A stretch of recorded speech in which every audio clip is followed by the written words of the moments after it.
Welcome to Western Store. If you love unforgettable Wild West stories filled with courage, mystery, and justice, make sure to subscribe and ride with us into today's adventure. The first thing Ethan Walker noticed was not the old supply wagon itself, but the pale hand hanging over its wooden side. Fresh morning sunlight stretched across the Arizona desert, warming the dusty trail outside his lonely ranch. Yet the hand looked cold enough to belong to winter. Ethan, a 49-year-old rancher who had spent years avoiding trouble, slowly placed his coffee cup on the fence and walked toward the wagon. No horses waited nearby except a tired mule chewing dry grass. No driver called out. No tracks showed who had brought the wagon during the night. Everything felt wrong, and the silence made it worse. As he reached the wagon, he spotted a folded piece of paper tied beneath the reins with rough string. 2 words were written across it in dark ink. Paid. Delivered. Ethan frowned. He had ordered feed, tools, and medicine from town, but never anything that could leave a message like this. He untied the note and slipped it into his pocket before lifting the dusty canvas covering the wagon. A young woman lay beneath it, bruised, exhausted, and barely breathing. Rope burns marked both wrists, while dirt and dried blood covered the sleeves of her faded blue dress. She slowly opened frightened grey eyes and looked directly at Ethan. Instead of relief, fear filled her face. Her cracked lips moved as she whispered, "You paid for me, now finish it." Ethan's heart tightened. He shook his head gently and answered in a calm voice, "No one owns another soul on this ranch. I didn't buy you and I never will." The young woman stared as if she had forgotten such words even existed. Her body trembled before she whispered again, "Then don't let them take me back." Ethan carefully cut the ropes from her wrists with his pocket knife, making sure the blade never touched her skin. She didn't thank him. She simply pulled her hands close to her chest, expecting another betrayal.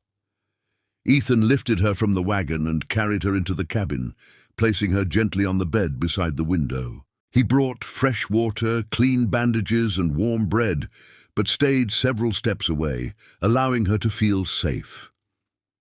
After making sure she could breathe comfortably, Ethan returned outside to inspect the wagon. Something caught his attention near the rear wheel.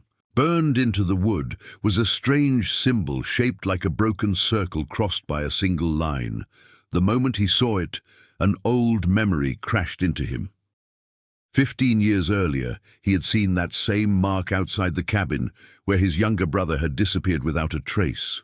Everyone in town claimed it was only the sign of a freight company, but Ethan had never believed that lie. He slowly touched the carved symbol and realized someone had chosen his ranch for a reason. This was no mistake. Somewhere beyond the empty desert, powerful men believed they had delivered human property. They had no idea they had just awakened the one rancher who refused to bow before anyone. Ethan looked back toward his cabin where the frightened stranger waited behind the window. The peaceful life he had protected for years had ended before sunrise, and deep inside, he knew this mystery would force him into a fight he had hoped never to face again. If you're enjoying this story on Western Store, don't forget to like, subscribe, and join us for part 2. The sun climbed higher over the Arizona desert as Ethan Walker saddled his old bay horse. Before leaving, he stopped at the bedroom door where the young woman sat quietly with a blanket around her shoulders. She had cleaned the dust from her face, but the fear in her eyes had not faded. Ethan placed a loaf of bread, a jug of water, and a small revolver on the table. After a brief pause, he removed the bullets and slipped them into his pocket. "The gun isn't for fighting," he said calmly. "It's so you know you're not trapped." She looked at him for the first time without turning away. "Why are you helping me?" she asked. Ethan answered honestly, "Because someone should have helped my family years ago." The words carried more pain than anger. She lowered her eyes and quietly whispered her name. "I'm Grace." Ethan nodded. I'm going into town, Grace. I'll come back before sunset. Lock the door after I leave. Don't open it unless you hear my voice." She hesitated before giving a small nod. Ethan rode toward the dusty streets of Red Mesa, a town where secrets often traveled faster than the truth. His first stop was the freight office near the train depot. Behind the counter sat an aging clerk with tired eyes, carefully writing in a thick leather ledger. Ethan placed the folded note marked "Paid," "Delivered," on the desk. The clerk glanced at it, and the color slowly drained from his face. "Where did you get this?" he asked. "On a wagon left at my ranch," Ethan replied. "I want to know who sent it." The clerk nervously opened the ledger and searched through several pages before stopping at one entry. His finger rested on a shipment listed under Ethan's recent order for ranch supplies. Below it was another line written in different handwriting: "Special delivery." Ethan frowned. "I never ordered that." The clerk swallowed hard. "I know. Someone added it after your payment was recorded." Ethan's voice became colder. "Who?" The old man looked around to make sure no one else could hear. "People say a businessman named Victor Kane controls these records, but around here folks don't ask him questions if they value their lives." Ethan memorized the name before leaving the office. Instead of riding home, he continued toward the courthouse, where Judge Samuel Brooks worked as the town's justice. The elderly judge looked surprised to see Ethan after so many years. "You've stayed away from this town long enough," he said with a tired smile. Ethan remained serious. "I need your help protecting someone." After hearing the entire story, the judge leaned back in silence. "If that young woman is being hunted as property," he finally said, "the law can give her a chance, but only if she's willing to stand beside you of her own free will." Ethan nodded. "That's exactly what I want. Her choice, not mine." The judge handed him several blank documents. "Bring her tomorrow morning. I'll make sure every paper is legal. But understand this, Ethan. Once you stand against Victor Kane, there won't be any turning back." Ethan accepted the papers without hesitation.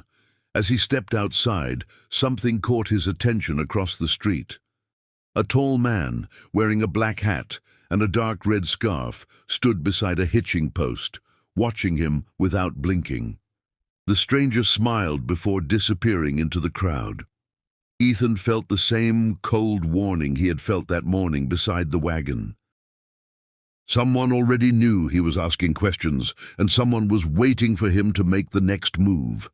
Without wasting another second, Ethan mounted his horse and raced back toward the ranch, unaware that danger had already arrived before him.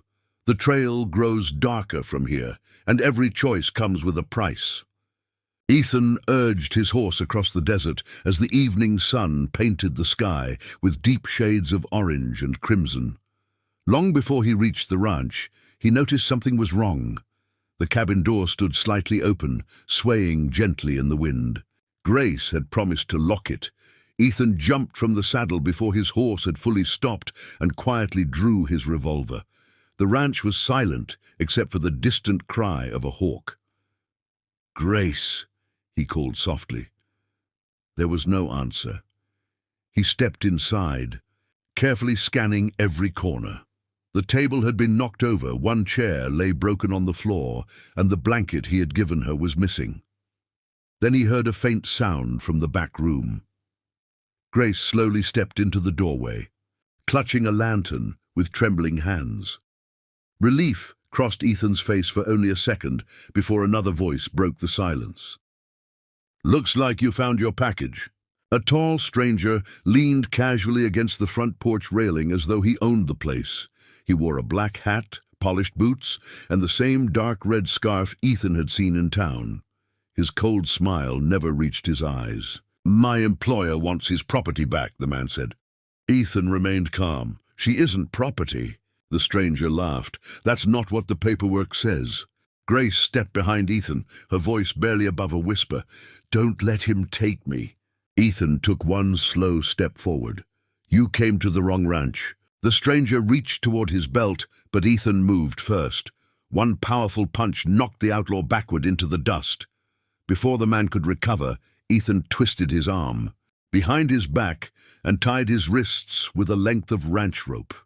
Years of hard work had made Ethan stronger than he looked, and within seconds the outlaw was helpless against the hitching post.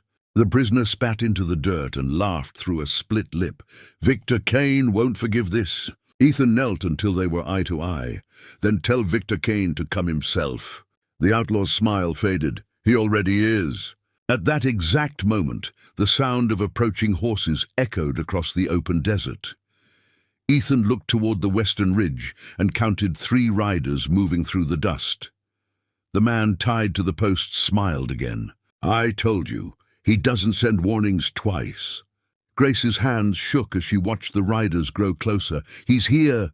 Ethan looked at her with complete confidence. "Listen to me carefully. No matter what happens, nobody decides your future except you."